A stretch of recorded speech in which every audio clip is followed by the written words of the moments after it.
Assalamualaikum warahmatullahi wabarakatuh. Semua dari kita pasti ingin sukses dan semua kita ingin hidup bahagia. Tetapi permasalahannya bagaimana kita mencontoh orang yang sukses dan bagaimana meniti jalan kebahagiaan itu. Nah, ternyata seringkali kita suka tersesat di jalan ketika mencari figur yang kita idolakan sebagai sukses model bagi diri kita. Nah, ternyata sukses yang paling besar dan sukses yang paling purna, sukses paling holistik itu ada pada seseorang yang bernama Muhammad Sallallahu Alaihi Wasallam. Nah, baginda Rasulullah SAW tidak bisa dipungkiri adalah pribadi yang paling sukses sepanjang sejarah. Nah, kesuksesan beliau ini adalah satu anugerah yang sangat besar bagi kita pengikutnya dan bagi kita umatnya. Hal ini bukan hanya saja diakui oleh kaum muslimin, tetapi juga ternyata oleh orang-orang yang non-muslim. Harapannya dengan melihat bagaimana apresiasi dari yang non-muslim, kita sebagai muslim itu terpicu dan termotivasi lebih dahsyat untuk mencontoh teladan baginda Rasulullah SAW, mengambil mutiara-mutiara wisdomnya dan diaplikasikan dalam kehidupan kita sehingga kita pun naik tingkatnya menuju tingkat sukses yang lebih tinggi lagi dan lebih tinggi lagi setiap waktu. Saya ingin memulai dengan Ensiklopedia Britannica, satu ensiklopedia yang sangat terkenal beratus-ratus tahun lamanya, dengan mengatakan bahwa Muhammad Sallallahu Alaihi Wasallam is the most successful of all prophet and religious personalities. Muhammad Sallallahu Alaihi Wasallam adalah seorang yang paling sukses dibandingkan dengan semua figur, semua pribadi sepanjang sejarah. Ini adalah satu yang sangat-sangat luar biasa apresiasi ini, tetapi menurut saya ini masih salah. Karena Rasulullah SAW itu orang yang paling sukses bukan hanya saja di dunia tetapi juga di akhirat. Yang berikutnya kita mendengar satu statement yang sangat menarik sekali dari Napoleon Bonaparte. Napoleon Bonaparte melihatnya dari sudut militer. Beliau mengatakan bahwa Muhammad adalah seorang pemimpin besar, tentara yang pemberani. Dengan segelintir pasukan beliau bisa mengalahkan pasukan kafir Quraisy dalam peperangan Badar, kemudian memenangkannya. Beliau adalah seorang jenderal ulung yang tangkas. Beliau juga menceritakan bahwa peperangan yang besar itu bukanlah yang mampu mengalahkan musuh sebanyak mungkin, tetapi adalah yang mampu mengalahkan musuh dengan sesedikit mungkin korban di lapangan. Hampir sama seperti yang dikatakan oleh Sun Tzu. Beliau juga melanjutkan pernyataannya, Muhammad SAW adalah seorang negarawan agung yang mampu membangun negerinya di tengah padang pasir dan menjadi satu kekuatan baru dunia. Masya Allah, ini adalah satu yang sangat luar biasa dari Napoleon Bonaparte. Kita juga melihat ada satu statement yang sangat menarik dari Mahatma Gandhi tentang baginda Rasulullah SAW ketika beliau membaca kurang lebih 2 volume dari sirah Rasulullah SAW dalam bahasa Inggris. Saya lebih yakin dari sebelumnya bahwa bukanlah pedang yang membawa kebesaran Islam pada masanya, tetapi perdamaian. Ia datang dengan kesederhanaan, kebersahajaan, kehati-hatian, serta pengabdian luar biasa kepada sahabat dan pengikutnya. Tekadnya yang sangat dahsyat, keberaniannya, serta keyakinannya kepada Tuhan dan tugas yang diembannya. Kata beliau, saya sangat sedih ketika sudah selesai membaca 2 volume tentang sirah Rasulullah SAW. Tidak ada lagi yang saya bisa baca setelah halaman terakhirnya, padahal saya masih bersemangat untuk menggali menggali wisdom dari pribadi yang luar biasa ini. Mungkin jikalau Mahatma Gandhi punya kesempatan untuk membaca tentang sirah Rasul yang sangat banyak, tentang sejarah Islam, tentang peradaban Islam, beliau akan mendapatkan gambaran yang lebih lengkap lagi. Kita juga mendengar satu yang sangat luar biasa dari De Lamartine. Lamartine ini adalah Menteri Keadilan Perancis pada abad ke-19. Beliau mengatakan dengan memperhatikan semua standar dan ukuran manusia.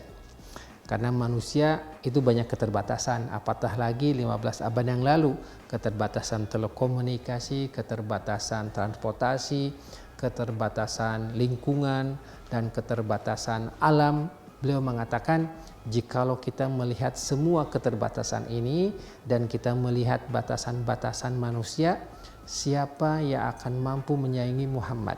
Dia adalah seorang filosof, seorang orator, seorang rasul, seorang penetapan hukum, seorang jenderal pimpinan tentara, demikian juga negosiator ulung, pembaharu, pemimpin negeri yang meliputi 20 wilayah yang berasaskan agama. Dia adalah Muhammad Sallallahu Alaihi Wasallam. Jadi kata de Lamartine, jikalau kita melihat semua keterbatasan ini dari sisi waktu, dari sisi lingkungan, dari sisi alam, dari sisi transportasi, dari sisi telekomunikasi, dari sisi infrastruktur, dari sisi dana dan anggaran, tidak ada yang bisa menyamai pencapaian seorang yang bernama Muhammad Sallallahu Alaihi Wasallam itu. Ada juga yang menarik dari seorang pemenang hadiah Nobel yang bernama George Bernard Shaw. Beliau mengatakan, he must be called the savior of humanity. Muhammad itu harus disebut sebagai penyelamat kemanusiaan. I believe if a man like him were to assume the dictatorship of the modern world, he would succeed in solving its problem in a way that would bring it much needed peace and happiness. Jikalau Nabi besar Muhammad SAW ini diberikan kepercayaan untuk memimpin dunia, maka Muhammad SAW bisa membawa dunia kepada satu kedamaian dan ketenangan. Dan beliau, si George Bernard Shaw ini mengatakan, the future religion of Europe is Islam. Bahwa bahwa agama masa depan di Eropa itu adalah Islam. Ini satu apresiasi yang sangat luar biasa dari George Bernard Shaw. Tidak kalah dari seorang yang bernama Hitler pun, beliau sangat kagum terhadap baginda Rasulullah SAW. The only religion I respect is Islam. The only prophet I admire is the Prophet Muhammad. Satu-satunya agama yang saya respect hanyalah Islam. Dan satu-satunya Rasul yang saya kagumi adalah Muhammad SAW. Itu seorang Hitler. Hitler saja sudah seperti itu, apalagi kita sebagai umatnya. Oleh karena itu, saudara-saudaraku yang dirahmati Allah Subhanahu wa taala, tidak heranlah jikalau Michael Hart, seorang sejarawan dan seorang pemikir dari Amerika, menulis satu buku dengan judul 100 The Most Influential Person in the History. 100 orang yang sangat kuat pengaruhnya dalam sejarah.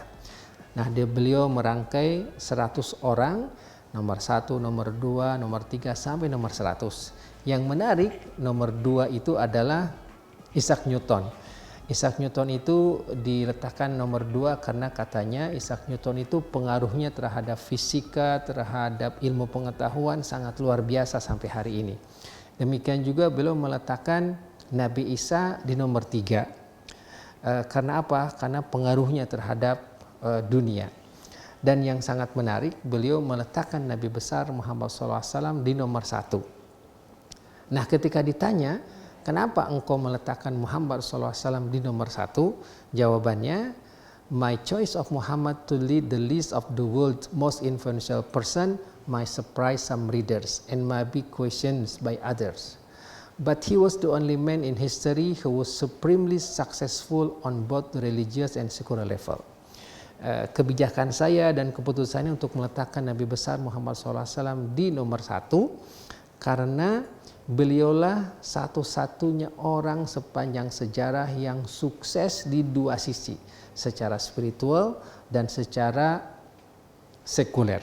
Artinya sukses secara spiritual menjadi nabi, membawa perubahan moral, membawa perubahan akhlak dan kepribadian, mengajak orang untuk beribadah dan keagamaan lainnya. Tetapi Muhammad SAW juga adalah seorang jenderal yang sangat perkasa di lapangan, seorang peletak dasar hukum yang sangat luar biasa, seorang pedagang, seorang legislator, beliau juga adalah seorang peletak dasar keluarga yang sakinah, mawaddah, warahmah, dan beliau juga sudah menunjukkan sebagai seorang pedagang. Nah, sangat sulit kita mencari seorang pemimpin yang dia adalah ahli hukum juga seorang ahli bisnis. Seorang ahli bisnis juga seorang panglima perang. Seorang panglima perang juga pimpinan negara. Seorang pimpinan negara juga peletak dasar hukum. Seorang peletak dasar hukum demikian juga mampu membina dan meletakkan sistem keluarga yang sakinah, mawaddah, warahmah. Dan ini dilakukannya hanya dalam waktu 13 tahun dengan susah payah di Mekah dan 10 tahun di Madinah. Dalam waktu yang sangat pendek mencapai keberhasilan yang sangat luar biasa ini. Nah, kita bersyukur memiliki nabi yang sangat luar biasa ini. Berarti jikalau kita menyia-nyiakan suri toladannya, kita akan kehilangan satu kesempatan untuk mendapatkan the successful model kesuksesan yang kita cari-cari. Jangan lagi mencari kesuksesan dan tipe sukses di barat dan di timur. Alhamdulillah kita sudah memilikinya yang diberikan oleh Allah Subhanahu wa taala kepada kita. Laqad mannallahu 'alal mu'minina idz ba'atsa fihim rasulan min anfusihim yatslu 'alaihim ayatihi wa yuzakkihim wa yu'allimuhumul kitaba wal hikmah wa in kanu min qablu lafi dhalalim mubin. Ali Imran 164. Dan Allah telah memberikan satu anugerah kepada kaum mukminin ketika diutus, dibangkitkan Rasul di antara mereka yang membacakan kepadanya ayat-ayat Al-Quran dan mengajarkannya hikmah walaupun sebelumnya mereka dalam kesesatan yang nyata. Nah, jadi kalau kita dalam tanda petik masih belum berhasil atau masih mencari-cari, kadang-kadang tersesat di sana sini di hutan pencarian, alhamdulillah Allah Subhanahu wa taala sudah memberikan kepada kita satu anugerah berupa Rasul yang menjadi suri toladan. Selamat berjuang, selamat berikhtiar, semoga kesuksesan dari Allah menyertai kita bersama. Billahi taufiq wal hidayah. Assalamualaikum warahmatullahi wabarakatuh.